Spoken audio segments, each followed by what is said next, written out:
பாரதத்தின் சொந்தங்களுக்கு வணக்கம். IC-814 இது வந்து நெட்ஃப்ளிக்ஸில் வந்திருக்கக்கூடிய ஒரு புது திரைப்படம். இந்த திரைப்படம் ஒரு மிகப்பெரிய சர்ச்சையை உருவாக்கியிருக்கு. நான் வந்து எதுவும் மூவி ரிவ்யூ சொல்ல போகிறதில்ல. இந்த திரைப்படத்தை நான் பார்க்கவும் இல்லை. ஆனால் இந்த திரைப்படத்தில் வந்திருக்கக்கூடிய அந்த சர்ச்சைகள் என்ன அப்படின்னு பார்த்தீங்கன்னா, இது வந்து ஒரு உண்மை கதையை, ஒரு உண்மை சம்பவத்தை அடிப்படையாக கொண்டு எடுக்கப்பட்ட திரைப்படம். அது என்ன உண்மை சம்பவம் அப்படின்னு பார்த்தீங்கன்னா, காத்மாண்டுலேருந்து இந்தியா வர வேண்டிய ஒரு ஃப்ளைட்டை ஹைஜாக் பண்ணி அதை வந்து காந்தஹாரில் கிட்டத்தட்ட 6 நாட்கள் அதில் இருந்த மொத்த பேசஞ்சர்ஸையும் பிணைய கைதிகளை வச்சிருந்த அந்த சம்பவத்தை அடிப்படையாக கொண்டு எடுக்கப்பட்ட திரைப்படம் தான் இது. இந்த திரைப்படத்தில் பல காட்சிகளை வந்து இவங்க உண்மைக்கு புறம்பா இல்லைனா வந்து பல இதை வந்து ஒயிட் வாஷ் பண்ணுற மாதிரி எடுத்திருக்காங்க அப்படின்னு சொல்லி பல பேர் இன்றைக்கி சோஷியல் மீடியாவில் குற்றச்சாட்டு சொல்கிறாங்க. அதனால தான் இந்த பேன் நெட்ஃப்ளிக்ஸ் அப்படிங்கிற அந்த ஹேஷ்டேகும் வந்து இன்றைக்கி ரொம்பவே ட்ரெண்ட் ஆகிட்டு இருக்கு. இதற்கு நெட்ஃப்ளிக்ஸ் வந்து மன்னிப்பு கேட்டிருக்காங்க. நாங்கள் வந்து சில விஷயங்களை இதில் மாற்றுறோம், அதாவது இந்த ஹைஜாக்கர்ஸோட உண்மையான பேரை நாங்கள் வெளியிடுறோம் அப்படிங்கிற மாதிரிலாம் சொல்லியிருக்காங்க. இதை பற்றி அன்னைக்கு இந்த ஃப்ளைட்டில் கேபின் க்ரூவோட ஹெட்டாக இருந்த அனில் சர்மா அப்படிங்கிறவர் வந்து ஆதித்ய ராஜ் கவுல் அவருக்கு வந்து ஒரு இன்டர்வியூ கொடுத்துருந்தாரு. அந்த இன்டர்வியூலையும் அவர் வந்து இதில் உண்மைக்கு புறம்பான பல சம்பவங்கள், இன்னும் சொல்லப்போனால் ஃபன்னியாக சில விஷயங்கள்லாம் பண்ணியிருக்காங்க, இதெல்லாம் தேவையே இல்லாத விஷயம் அப்படின்னு சொல்லியிருக்காங்க. இது எல்லாத்த பற்றியும் கொஞ்சம் விவரமாக பார்க்கலாம்.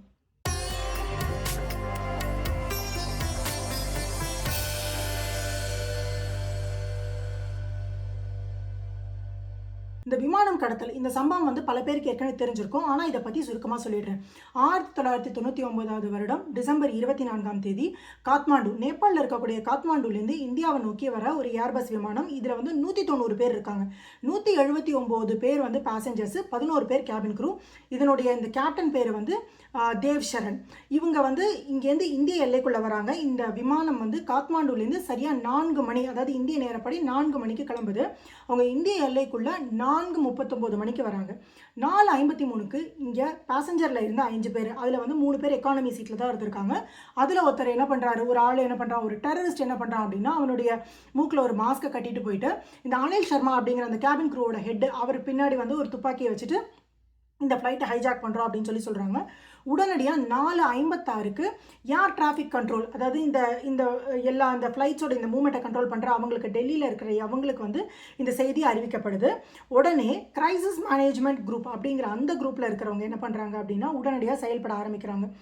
6 மணி 4 நிமிடம், இது இப்போ கிட்டத்தட்ட 4 மணிக்கு கிளம்பின ஃப்ளைட்டு 6 மணி 4 நிமிடம், ஒரு 2 மணி நேரம் 4 நிமிடம் ஆன அப்புறமா இது வந்து காத்மாண்டுலேருந்து இங்கே இந்தியா வர வேண்டிய இந்த ஒரு ஷார்ட் டிஸ்டன்ஸ்க்கு வர வேண்டிய அந்த ஏரோப்ளேன் அப்படிங்கிறதுனால இவங்களோட ஃபியூவலோட அளவும் கம்மியாக தான் இருந்திருக்கு. அதனால் இனி 1 மணி நேரத்துக்கு மட்டும்தான் என்கிட்ட ஃபியூவல் இருக்குது, அதை தாண்டி என்னால் இது பண்ண முடியாது அப்படின்னு சொல்லி அவர் சொல்கிறாரு. உடனடியாக எனக்கு ரீஃபியூவல் பண்ணணும் அப்படின்னு கேட்குறாரு. இப்போது முதல்ல இவங்க என்ன பண்ணுறாங்க, இந்த டெரரிஸ்ட் என்ன பண்ணுறாங்க அப்படின்னு சொன்னால், இந்த கேப்டன் கிட்ட போயிட்டு இந்த ஃப்ளைட்டை நீ பாகிஸ்தானுக்கு ஓட்டு, நீ வந்து ஏதாவது எங்கள் பேச்சு கேட்கல அப்படின்னா இங்கே இருக்கிற பேசஞ்சர்ஸை கொண்டுடுவோம் அப்படின்னு சொல்கிறாங்க. ஆனால் அப்போ வந்து கேப்டன் சொல்கிறாரு, ஃபியூயல் இவ்வளோ தான் இருக்குது, நிச்சயமாக பாகிஸ்தான் வரைக்கும் போக முடியாது அப்படிங்கிறாரு. இந்த மீன் டைம் பாகிஸ்தானுக்கு பல முறை வந்து இவங்க என்ன பண்ணுறாங்கன்னா அங்கே லேண்ட் ஆகிறதுக்கான பர்மிஷன் கேட்குறாங்க. பட் பாகிஸ்தான் கவர்மெண்ட்டு, அப்போ கவர்மெண்ட்டுன்னு சொல்ல முடியாது, அங்கே வந்து அப்போ யாராக இருந்தாங்க அப்படின்னு பார்த்தீங்கன்னா பர்வேஸ் முஷாரஃப் தான், அங்கே ராணுவ ஆட்சி தான் நடந்துட்டுருக்கு. அவங்க வந்து அங்கே வந்து இந்த ஃப்ளைட் இறங்குறதுக்கான பர்மிஷனை டினை பண்ணுறாங்க. 6:25க்கு வேறு வழியே இல்லாமல் இதை கொண்டு போய் அம்ரித்சரில், இந்தியாவில் இருக்கக்கூடிய அம்ரித்சர் ஏர்போர்ட்டில் இறக்குறாங்க. 6:44க்கு அம்ரித்சரில் இறக்கும்போது அங்கே ஃப்ளைட்டுக்கு வந்து ஃபியூயல் வந்து நீங்கள் நிரப்புங்க அப்படின்னு சொல்லி கேட்குறாங்க. ஆனால் அப்போ வந்து இங்கே இருக்கிற இந்தியன் கவர்மெண்ட் என்ன நினைக்கிறாங்க அப்படின்னா, இந்த இடத்த விட்டு இவங்க போகாமல் இருக்காங்க அப்படின்னா, இந்திய எல்லைக்குள்ளேயே இந்த ஃப்ளைட் இருக்குது அப்படின்னா நிச்சயமாக இதை வந்து நம்ம இது பண்ணிட முடியும், இங்கே இருக்கிற பேசஞ்சர்ஸை காப்பாற்றிட முடியும் அப்படின்னு சொல்லி நம்ம எனர்ஜி கமாண்டோஸ்க்கெலாம் வந்து சொல்கிறாங்க. அவங்கெல்லாம் வரத்துக்கான அந்த வேலைகள்லாம் நடக்கும்போது, இந்தியாவுக்குள்ளே இருக்கிறது ஆபத்து, இங்கே விட்டு வெளியில் போனால் மட்டும்தான் நம்மளுடைய அந்த நெகோசியேஷனை பண்ண முடியும் அப்படின்னு நினச்ச தீவிரவாதிகள் உள்ளே இருக்கிற பேசஞ்சர்ஸை அட்டாக் பண்ண ஆரம்பிக்கிறாங்க. ரூபன் கத்தியால் அப்படிங்கிற ஒருத்தர், அவருக்கு 25 வயதானவர், அவர் வந்து புதுசாக திருமணமானவர். அவரை வந்து கத்தியால் பல முறை கொத்துறாங்க. அவர் வந்து அதுக்கப்புறம் சில மணி நேரம் உயிரோடு இருக்கார். பட் அவர் வந்து மிக மோசமான காயங்கள் அடைஞ்சதுனால அவர் வந்து இந்த மறுநாள் அவர் இறந்துடுறாரு. அதே நேரம் சத்நாம் சிங் அப்படிங்கிறவர், இவர் வந்து இந்தியன் பேராக இருந்தாலுமே இவர் வந்து ஒரு ஜெர்மன் சிட்டிசன், அவரையும் வந்து காயப்படுத்துகிறாங்க. ஸோ அப்போ அந்த கேப்டன் என்ன சொல்கிறாருன்னா, எனக்கு வேறு வழியே கிடையாது, இந்த இடத்த விட்டு நான் இப்போ அம்ரித்சரை விட்டு ஃபோர்ஸ்ஃபுல்லாக கிளம்புறேன் அப்படின்னு சொல்லி கேப்டன் தேவ் சர்மா கிளம்புறாரு. அவருக்கு வேறு வழியே இல்லை, தேவ் சரண் கிளம்புறாரு, அவருக்கு வேறு வழியே இல்லை. அன்னைக்கு இந்தியாவினுடைய பிரதமராக இருந்தது யார் அப்படின்னு பார்த்தீங்கன்னா திரு அடல் பிஹாரி வாஜ்பாய் அவர்கள். நம்மளுடைய வந்து ஹோம் மினிஸ்டராக இருந்தது லால் கிஷன் அத்வானி அவர்கள். அன்றைக்கி நம்மளுடைய எக்ஸ்டர்னல் அஃபேர்ஸ் மினிஸ்டராக இருந்தது ஜஸ்வந்த் சிங் அவர்கள், நம்மளுடைய பாதுகாப்பு ஆலோசகராக இருந்தது இன்றைக்கி அஜித் தோவால் இருக்கிற அந்த இடத்துல அன்றைக்கி இருந்தவர் யார் அப்படின்னு பார்த்தீங்கன்னா திரு பிரிஜேஷ் மிஸ்ரா அவர்கள். இந்த நேரத்தில் இந்த ஃப்ளைட் அடுத்து வந்து லாகூருக்கு போகிறாங்க. லாகூரில் வந்து அவங்கள திரும்ப அதே மாதிரி தான் இறங்க விட மாட்டேன் அப்படின்னு சொல்லி அவங்க பிரச்சனை பண்ணும்போது 8:01 இந்த ஃப்ளைட் வந்து லாகூரில் இறங்குது. அப்போ வந்து இவர் என்ன சொல்கிறாருன்னா, இந்த கேப்டன் வந்து எனக்கு ஃபியூயல்ஸ் இது இல்லை, ஃபியூயல் வந்து இது பண்ண முடியல, எனக்கு வேறு வழி இல்லை, நான் வந்து கிராஷ் லேண்டு தான் பண்ணி ஆகணும் அப்படின்னு சொல்லும்போது, இந்தியாவில் ஃபியூயல் ஃபில் பண்ணல, கிராஷ் லேண்டு தான் பண்ணி ஆகணும்னு சொல்லும்போது அப்போ லாகூரில் இறங்க விடுறாங்க. ஆனால் இந்த சம்பவத்துக்கு மொத்தமுமே பின்னாடி ஐஎஸ்ஐ இருந்திருக்கு அப்படிங்கிறது தான் வந்து ஒரு மிகப்பெரிய குற்றச்சாட்டு. பட் பாகிஸ்தான் வந்து இல்லை ஒரு டெரரிஸ்ட் ஃப்ளைட்டு எங்கள் நாட்டுக்குள்ளெல்லாம் இறங்க விட மாட்டோம் அப்படின்னு சொல்லிலாம் சொல்கிறாங்க. அதற்கப்புறம் என்ன ஆகுதுன்னா, இந்தியாவுக்கான அந்த பாகிஸ்தானுக்கான இந்திய ஹை கமிஷனராக இருக்கக்கூடிய பார்த்தசாரதி இவரை வந்து எப்படியாவது நீங்கள் இஸ்லாமாபாத்லேருந்து இவங்க வந்து லாகூருக்கு நீங்கள் கூட்டிகிட்டு வாங்க, அவரை வந்து எப்படியாவது இந்த இடத்துக்கு வர வைங்க, அவர் நெகோஷியேட் பண்ணுவாருன்னு சொல்லி இந்தியன் கவர்மெண்ட் வந்து பாகிஸ்தான் கவர்மெண்ட்டை பல கோரிக்கைகள் வைக்கிறாங்க. ஆனால் அவரையும் அவ்வளோ சீக்கிரமாக இவங்க கூட்டிகிட்டு வரல. அதே நேரத்தில் இந்தியன் கவர்மெண்ட் என்ன சொல்கிறாங்கன்னா, லாகூரை தாண்டி இந்த ஃப்ளைட்டு கிளம்பாமல் நீங்கள் பார்த்துக்கோங்க அப்படின்னு சொல்லி ரொம்ப ரெக்வஸ்ட் பண்ணுறாங்க. ஆனால் அது எதையுமே வந்து பாகிஸ்தான் வந்து காது கொடுத்து கேட்கவே இல்லை. உடனடியாக இந்த ஃப்ளைட்டு திரும்ப இந்த டெரரிஸ்ட் என்ன பண்ணுறாங்க, இதுவும் அவங்களோட டார்கெட் கிடையாது, அவங்களோட அல்டிமேட் டார்கெட் இது ஆப்கானுக்கு எடுத்துகிட்டு போகணுங்கிறது தான். அதனால் என்ன பண்ணுறாங்கன்னா, ஃபர்தராக இங்கேருந்து கிளம்புறாங்க. இவங்க போயிட்டுருக்கிற அந்த நேரத்தில் 8:32 இப்போது 4 மணிக்கு கிளம்பின ஃப்ளைட்டு ஹைஜாக் பண்ணி இப்போ 8:32 ஆகிடுச்சு. இவங்க வந்து லாகூர்லேருந்து கிளம்பிடுறாங்க. போகிற வழியில் பல Gulf countries, middle east countries வந்து அவங்களோட ஏர் ஸ்பேஸை க்ளோஸ் பண்ணிடுறாங்க, லைட்ஸ் எல்லாம் ஆஃப் பண்ணுறாங்க. ஏன்னா இந்த ஃப்ளைட்டு இந்த மாதிரி ஹைஜாக் ஆகிருக்கு, இவங்க வந்துட்டுருக்காங்கன்னு தெரியும், இது அவங்க நாட்டில் வந்து லேண்ட் ஆகக்கூடாது, அவங்களுக்கு பிரச்சனை ஆகக்கூடாது அப்படிங்கிறதுக்காக பல நாடுகள் வந்து அவங்களோட ஏர் ஸ்பேஸை க்ளோஸ் பண்ணுறாங்க. கடைசியாக வந்து 1:32 மணிக்கு நைட்டு 1:32 இந்தியன் டைமுக்கு துபாயில் இருக்கக்கூடிய அல் மின்ஹாத் ஏர்பேஸ் அப்படிங்கிற அந்த இடத்துல போய் இவங்க லேண்ட் பண்ணுறாங்க. அந்த இடத்துல வந்து ஒரு 27 பேசஞ்சர்ஸை வந்து இந்த டெரரிஸ்ட் ரிலீஸ் பண்ணுறாங்க. எதற்கு அப்படின்னு சொன்னால், அங்கே வந்து அவங்கள சில வயதானவர்கள், அதுக்கு மாதிரி ஏற்கனவே இந்த 2 அடிப்பட்டவங்க இருக்காங்க இல்லையா, இவங்களையும் ரிலீஸ் பண்ணுறாங்க. இதற்கு முன்னாடி பாகிஸ்தான்லேயே சில பேர் அந்த டெரரிஸ்ட்டை ரிலீஸ் பண்ணுறேன்னு சொல்லும்போது கூட பாகிஸ்தான் கவர்மெண்ட்டு அதுக்கு ப்ராப்பரான சப்போர்ட் கொடுக்கல அப்படிங்கிறது தெரியுது. இல்லைன்னு சொன்னால் இந்த ஒரு 27 பேர் அவங்க அங்கேயே ரிலீஸ் பண்ணியிருக்கிறதுக்கான வாய்ப்பு இருக்குது. ஸோ இப்போ என்ன ஆகுதுன்னா, இந்தியன் கவர்மெண்ட் வந்து யுஏஇயில் இருக்கிற அந்த கவர்மெண்ட் கிட்ட நாங்கள் வந்து ஒரு ரெஸ்கியூ ஆப்ரேஷன் பண்ணிக்கிறோம், எங்களுடைய ஃபோர்ஸை உள்ள கொண்டு வரோம் அப்படின்னு சொல்லும்போது அதுக்கு யுஏஇயுமே ஒத்துக்கல. ஏன்னா அவங்களுடைய நாட்டுக்குள்ளே இந்த பிரச்சனையெல்லாம் வேணாம் அப்படின்னு அவங்க யோசிச்சிருக்கலாம். அப்போது இவங்களுக்கு வந்து ஒரு கேட்ரிங் அந்த ட்ரக் அனுப்புகிற மாதிரி, வேன் அனுப்புகிற மாதிரி டிலே பண்ண ட்ரை பண்ணுறாங்க. ஆனால் இந்த டெரரிஸ்ட் வந்து எந்த காரணத்துக்காகவும் டிலே பண்ணக்கூடாது அப்படிங்கிறதுக்காக உடனடியாக வந்து அங்கேருந்து ஃப்ளைட்டை எடுக்க சொல்கிறாங்க.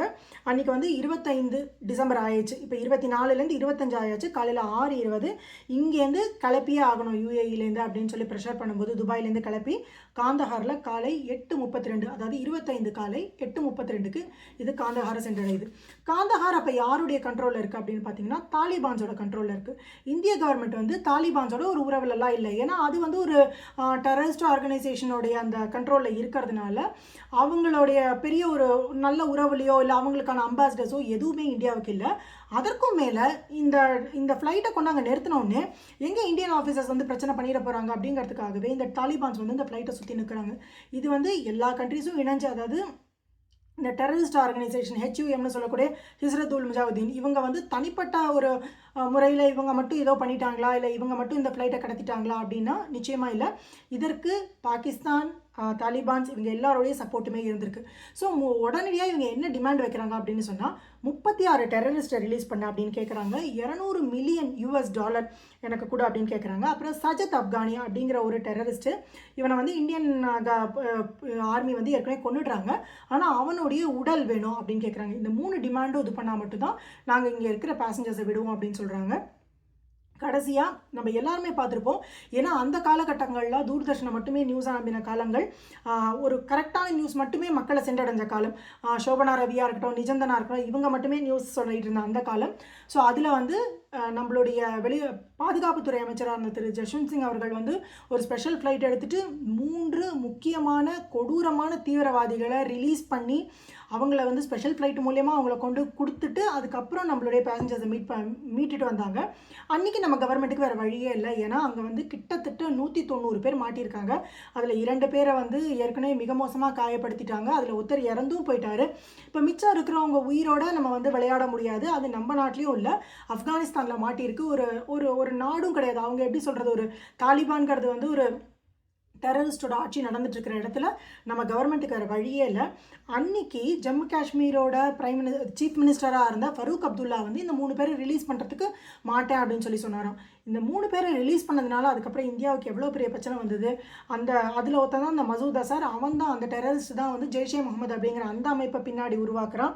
அதனால தான் பார்த்தீங்கன்னா நம்மளுடைய 2001 நடந்த பார்லிமெண்ட் அட்டாக்காக இருக்கட்டும், 2008 நடந்த மும்பையில் நடந்த அந்த மிகப்பெரிய டெரர் அட்டாக்காக இருக்கட்டும், இல்லை 2016 நடந்த பத்தான்கோட் அட்டாக்காக இருக்கட்டும், 2019 நடந்த புல்வாமா அட்டாக்காக இருக்கட்டும், இதில் எல்லாத்துலேயுமே அந்த ஜெய்ஷே முகமதோட பங்கு இருந்தது. ஸோ இது வந்து இந்திய வரலாற்றில் மறக்க முடியாத ஒரு மிக மிக மோசமான ஒரு சம்பவம். அதற்கப்புறம் அடுத்த 5 மாதங்களுக்கு நம்ம வந்து காத்மாண்டுக்கு இந்தியாவிலேருந்து ஃப்ளைட்ஸ் எல்லாத்தையும் சஸ்பெண்ட் பண்ணி வைக்கிறாங்க.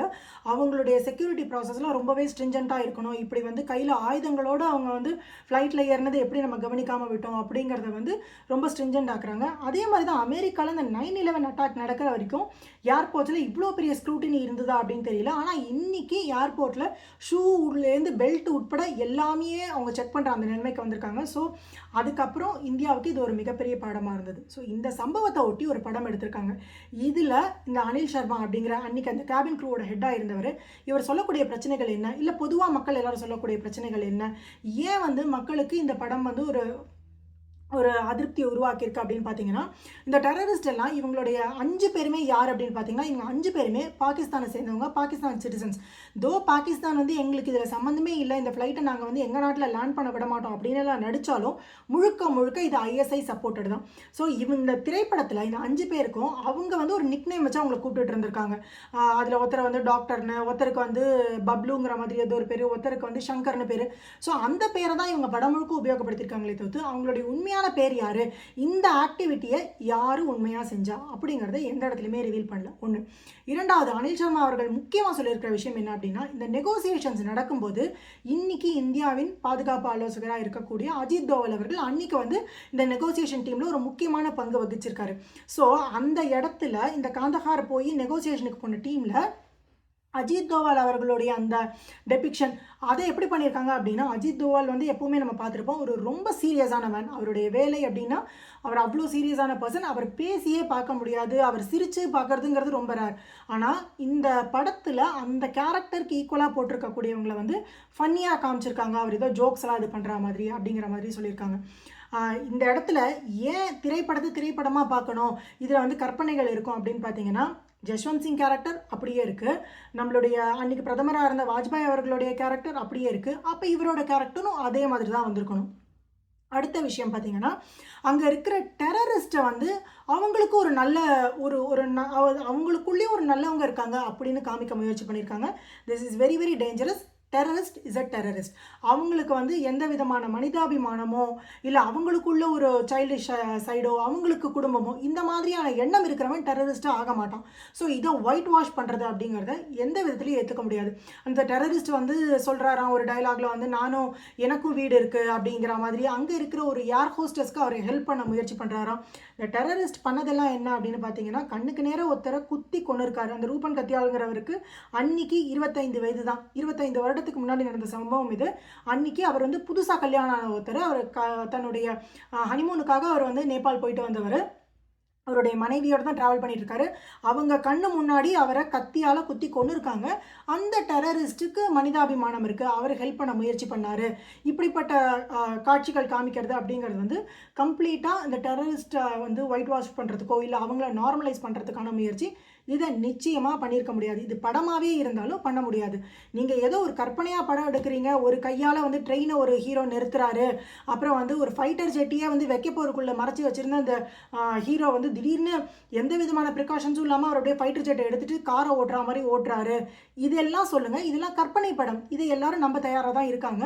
பிடிச்சவங்க பார்க்குறாங்க, பிடிக்காதவங்க இதெல்லாம் ஓவராக இருக்குது அப்படின்னு சொல்கிறாங்க. ஆனால் உண்மை சம்பவத்தை வச்சு படம் எடுக்கும்போது அதற்குன்னு ஒரு ஸ்டாண்டர்ட்ஸ் இருக்குது. அதே மாதிரி அங்கே இருக்கக்கூடிய டெரரிஸ்ட் வந்து உள்ள அந்தாக்ஷரியெல்லாம் விளையாடினாங்க. அப்படியே அவங்க அந்த மக்களாக மிங்கிள் ஆகிட்டாங்க. அப்படியே அவங்களுக்கு மேலே ஒரு எமோஷனல் இது கொண்டு வந்துட்டாங்க. அப்படிப்பட்ட எதுவும் நடக்கலை அப்படிங்கிறத வந்து அனில் சர்மா அவர்கள் அவருடைய இன்டர்வியூவில் வந்து கன்ஃபார்ம் பண்ணியிருக்காரு. ஆனால் ஒரு விஷயம் சொல்லியிருக்காரு, என்ன அப்படின்னா, இந்த மக்களினுடைய ஸ்ட்ரெஸ் லெவல் கிட்டத்தட்ட ஒரு 6 நாட்கள் முடிகிற நிலைமையில் வந்து உயிரோட இருப்போமா இல்லையான்னு தெரியாது. எந்த நேரமும் நாங்கள் மொத்த ஏர்கிராஃப்டையும் பிளாஸ்ட் பண்ணிடுவோம், மொத்த ஏர்கிராஃப்டையும் பிளாஸ்ட் பண்ணிடுவோம். இந்த விஷயத்தை தான் டெரரிஸ்ட் சொல்லிட்டு இருக்காங்க. திடீர்னு அங்கே இருக்கிற ஃப்ளைட் அட்டெண்டன்ஸ் அடிக்கிறது, இந்த மாதிரி வேலையெல்லாம் பண்ணும்போது மக்களோட ஸ்ட்ரெஸ் லெவல் ரொம்ப அதிகமாக இருக்கும். அவர் என்ன சொல்கிறாரு அப்படின்னா, அந்த அளவுக்கு ஸ்ட்ரெஸ் லெவலில் ஒருத்தனை போடும்போது மனிதன் என்ன பண்ணுவான்னா, அவன் ரிட்டாலியேட் பண்ண ஆரம்பிச்சிருவான். செத்தே போகிறேன்னு தெரியும், இனிமே இவன் பேச்சை ஏன் நான் கேட்கணும், இவனில் ஒரு 100 பேர் சேர்ந்து வா அவனை வந்து ஒரு வழி பார்த்துட்டு நம்ம செத்தாலும் பரவாயில்ல அப்படிங்கிற அந்த நிலைமைக்கு போயிடுவாங்கங்கிறதுனால அவங்கள இடையில ஒரு மாதிரி கொஞ்சம் காமாக வச்சுக்கணும்னு முயற்சி பண்ணியிருப்பாங்க. ஆனால் அந்த மாதிரி சம்பவங்கள்லாம் பெருசாக நடந்ததாக தெரியல அப்படின்னு சொல்லியிருக்காங்க. அதுக்கப்புறம் இதில் வந்து பாகிஸ்தானுடைய ரோலை முக்கியமாக காமிச்சிருக்கணும். இன்னமும் நம்ம வந்து சாரி பாகிஸ்தான் அப்படின்னு சொல்கிற அந்த மென்டாலிட்டியில் இருக்கிறவங்க தான் நிறையா பேர் இருக்காங்க. இங்கே பாகிஸ்தான் வந்து கிரிக்கெட் விளையாடும்போது கிரிக்கெட்டாக பாருங்கள், சாரி பாகிஸ்தானும் எங்களுக்கு தோழர் தான், அவங்களுக்காக நாங்கள் பச்சை சட்டை போட்டுட்டு கிரிக்கெட் பார்க்க போகிறோம். இந்த மாதிரி அந்த வயதில் இருக்கக்கூடிய யாருமே இந்த அட்டாக்கை வந்து அந்த 6-7 நாள் காலகட்டங்களில் வந்து எப்படி வந்து மொத்த இந்தியாவும் இருந்தது அப்படிங்கிறத யோசிச்சிருக்க மாட்டாங்க. அது வந்து நான் ஒரு மிடில் ஸ்கூல் படிச்சுட்டு இருந்த காலம் எனக்கு ஞாபகம் இருக்குது. ஒரு ஈவினிங் இது 4:30 மணிக்கு வந்து இந்த ஃப்ளைட்டு கடத்தப்பட்டப்போ இரவு 8:30 மணிக்கு இதில் வந்து தூர்தர்ஷனில் செய்திகள் வரும். அந்த செய்திகள் இது அனௌன்ஸ் ஆனப்போ என் குடும்பத்தில் இருந்தவங்க கூட, என்னுடைய தாத்தா பாட்டிகள்லாம் கூட எந்த அளவுக்கு வருத்தப்பட்டாங்க. அடுத்த 6 நாள், அதாவது ஜனவரி 1 அந்த நியூ இயர் அப்படிங்கிறது இந்த டிசம்பர் 1ஆம் தேதி இவங்க ரிலீஸ் பண்ண அப்புறம் தான் அது எல்லாருக்கும் ஒரு நிம்மதியாச்சு. எல்லாரும் இன்றைக்கி மாதிரி அன்றைக்கி அவ்வளோ மீடியா இல்லை, இன்றைக்கி மாதிரி every few seconds breaking news போடுறதுக்கு மீடியா இல்லை. Thank God. அது இருந்திருந்தது அப்படின்னா மக்களில் பாதி பேருக்கு ஹார்ட் அட்டாக்கே வர வச்சுருப்பாங்க. ஆனால் அதை தாண்டி அடுத்த 6 நாட்கள் அந்த 8:30 மணிக்கு நியூஸில் என்ன வரப்போகுது அப்படிங்கிறது வந்து எவ்வளோ முக்கியமாக இருந்தது. இது மொத்த நாட்டை எந்த அளவுக்கு பாதிச்சுது. ஒரு பக்கம் சொந்தக்காரங்களுக்கு எந்த செய்தியுமே தெரியல, என்ன ஆச்சுன்னு தெரியல. அவங்க வந்து டெல்லியில் இருக்கக்கூடிய அந்த கவர்மெண்ட் ஆஃபீஸில் போய் நிற்கிறது, ஜஸ்வந்த் சிங் அவர்கள்ட்ட போய் என்ன நடந்ததுன்னு கேட்கறது. ஏன்னா அவங்களுமே பிளைண்ட் ஃபோல்டடாக இருக்காங்க. ஏன்னா கம்ப்ளீட்டாக தாலிபான் கண்ட்ரோலில் இருக்குது, அவங்களுடைய டெரிட்டரிக்குள்ளே இருக்குது நம்மளுடைய ஃப்ளைட்டு. ஸோ இந்த மாதிரி விஷயங்களில் வந்து உண்மையை தழுவி கதை எடுக்கும்போது இதற்கு நடுவில் மசாலா இது பண்ணுறது, அந்த டெரரிஸ்ட்டுக்கும் ஏதோ ஒரு ஏர் ஹோஸ்டர்ஸ்க்கும் அப்படியே ஒரு சின்ன காதல் வரா மாதிரி காட்டுறது, இந்த கெமிஸ்ட்ரி ஒர்க் ஆகுது, ஃபிசிக்ஸ் ஒர்க் ஆகுது, இந்த மாதிரி விஷயங்கள் வந்து கண்டிப்பாக அவாய்ட் பண்ணியிருக்கணும். அதே மாதிரி மக்களை வந்து ரொம்பவே அவுட்ரீச் பண்ண விஷயம் என்ன அப்படின்னு சொன்னால், அந்த டெரரிஸ்ட் அப்படிங்கிறவன் வந்து இங்கே டெரரிசம்க்கு மதம் இல்லை, டெரரிசம்க்கு இனம் இல்லை, அப்படி இப்படின்னு சொல்லி பல விஷயங்கள் சொன்னாலுமே இந்த சம்பவத்தை பண்ணது யார், இது மக்களுக்கு தெரியணும். ஏன்னா இன்றைக்கி ஒரு 35 வயதுக்கு கீழே இருக்கிறவங்க அப்படிங்கிறவங்களுக்கு வந்து இந்த விஷயம், இந்த படம் பார்க்கும்போது இதுதான் வந்து சோர்ஸ் ஆஃப் இன்ஃபர்மேஷனாக இருக்கும். தேடி படிக்கக்கூடியவங்க சில பேர், ஆனால் பல பேர் இதை நம்பி ஓ இப்படி தான் நடந்திருக்குமா அப்படின்னு நினைப்பாங்க. இந்த டெரரிஸ்ட்டுக்கு நம்ம வந்து இந்தியாவில் மிக மிக மிக பல இராணுவ வீரர்களோட உயிரை கொடுத்து நம்ம பிடிச்ச 3 டெரரிஸ்ட்டை வேறு வழியே இல்லாமல் நம்மளுடைய டிஃபென்ஸ் மினிஸ்டரே ஒரு ஸ்பெஷல் ஃப்ளைட்டில் கொண்டு ஒப்படைச்சிட்டு வர அளவுக்கான நிலைமையில் இருந்தது அப்படின்னா, அப்படிப்பட்ட அந்த டெரரிஸ்ட் யார், அவங்க யார், அந்த 5 பேரோட ஐடென்டிட்டி என்ன அப்படிங்கிறத இந்த திரைப்படம் நிச்சயமாக ரிவீல் பண்ணியிருக்கணும். அப்படியும் பண்ணலை. இதுதான் மக்களினுடைய அந்த அவுட்ரேஜுக்கு முக்கியமான காரணமாக இருந்தது. இதற்கு பல பேர் பேன் நெட்ஃப்ளிக்ஸ் அப்படின்னு சொன்னதுக்கப்புறமா இந்த திரைப்படத்தை வந்து நம்ம யாருமே இது பண்ணக்கூடாது, பாய்காட் பண்ணணும் அப்படின்னு சொன்னதுக்கப்புறமா நெட்ஃப்ளிக்ஸ் இன்றைக்கி வந்து சொல்லியிருக்காங்க, இல்லை அவங்களுடைய பேரை நாங்கள் வந்து போடுறோம், கடைசியாக அவங்களுடைய ஒரிஜினல் பேரை போடுறோம் அப்படின்னு சொல்லியிருக்காங்க. ஆனால் இது வரைக்கும் இவங்க எதை சொன்னாலும் பார்த்துட்டு, எதை சொன்னாலும் கேட்டுட்டு, எப்படிப்பட்ட சம்பவங்களை சொன்னாலும் இது பண்ணிட்டு அப்படி இருந்த மக்கள் இன்றைக்கி விழிப்புணர்வு அடைய ஆரம்பிச்சிருக்காங்க. இதில் குறிப்பாக வந்து கேஜேஎஸ் தில்லன் சார், இவர் தான் வந்து இந்த ஆர்டிகல் 370 ரிமூவ் பண்ணும்போது ஜம்மு காஷ்மீரில் வந்து ஆர்மி ஹெட்டாக இருந்தவர். அவரே வந்து இந்த மூவியை பற்றி சொல்லும்போது அந்த ட்வீட்டை நான் இங்கே உங்களுக்கு கொடுக்குறேன். எப்படி ஒரு ஒரு உண்மைக்கு புறமான பல விஷயங்களை பேசியிருக்காங்க அப்படிங்கிற மாதிரி சொல்லியிருக்காரு. அவர் வந்து ரேட்டிங் அப்படின்னு சொல்லும்போது 2/10 சொல்லியிருக்காரு. அவருக்கு வந்து பெரிய மனசு தான் அதுக்கு வந்து 2/10 கொடுத்தது. இந்த மாதிரி உண்மையான சம்பவங்களை சொல்லும்போது அடுத்த தலைமுறையினர், இன்றைக்கி 30 வயதுகளில் இருக்கிறவங்க இல்லைனா அதுக்கு கீழே இருக்கிறவங்களுக்கு இந்த சம்பவத்தை நேரடியாக பார்த்தோ கேட்டோ அந்த ஒரு இன்ஃபர்மேஷன் இருக்காது. இந்த மாதிரி விஷயங்களை சொல்லும்போது அதை சரியாக கொண்டு சேர்க்கலை அப்படின்னு சொன்னால் தவறான விஷயம். இது யாரோ டெரரிஸ்ட் எங்கேயோ வந்தாங்க, எப்படியோ பண்ணாங்க அப்படின்னு சொல்லும்போது தான் நாளைக்கு சாரி பாகிஸ்தான் அப்படின்னு சொல்கிற அந்த மனநிலை இந்தியாவில் வரும். எந்த காலத்துலேயும் அந்த மனநிலை நமக்கு தேவை கிடையாது. நமக்கு எதிரி நாடு தான், டெரரிஸ்ட் தான். அவங்க அவங்களுக்கு மனிதாபிமானம், அவங்களோட நட்பு, அவங்களோட காதல், அவங்களுக்கும் ஒரு இந்த சைடு இருக்குது, அவங்க வந்து ஒரு புனித போர் நடத்துகிறாங்க, இந்த மாதிரிலாம் அவங்கள நம்ம ஜஸ்டிஃபை பண்ண வேண்டிய அவசியமே இல்லை. அப்படி பண்ணுற அந்த திரைப்படங்களை நம்ம ஏற்றுக்கவும் முடியாது அப்படிங்கிறத மக்கள் இன்னொரு வாட்டி ப்ரூவ் பண்ணியிருக்காங்க. இந்த திரைப்படத்தை நீங்கள் பார்த்துருந்தீங்க அப்படின்னா உங்களுடைய கருத்துக்களை கமெண்ட்ஸில் சொல்லுங்கள். ஆக்கப்பூர்வமான விஷயங்களை பேசி நல்ல மாற்றங்களை கொண்டு வருவோம். நன்றி, வணக்கம், ஜெய் ஹிந்த்.